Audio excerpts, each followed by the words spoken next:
This is an example of a survey comment we have received. Our order arrived, and we're thrilled to have some of Mom's missing pieces returned to her or our collection. She's been gone for nearly 20 years now, and we never thought we'd find these. Still looking for a few more, but the ones we received are in great condition as promised. Thanks so much. One example of the stories we get to hear, whether it's their mom, their grandmother, they're collecting, carrying on traditions, or creating new ones for themselves. Think about generations, whether it's your passing along a tradition or more so creating a new one. Now, what about the not so nice comments? What do you do about those? We actually follow up with each and every one of them.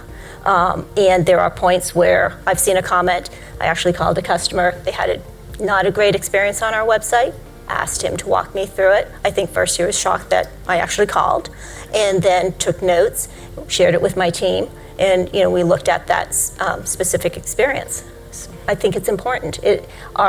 From Bob to our president Scott, to me, to every member of our team, we are responsible for understanding and listening, actively listening to our customers.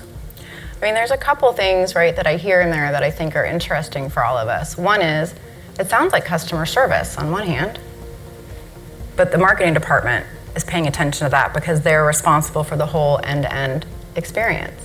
And the other thing I hear, Lynn, that you do is you just ask your customers. So many times we don't just ask. A little pop-up, why do you abandon your shopping cart? Ask, I might tell you.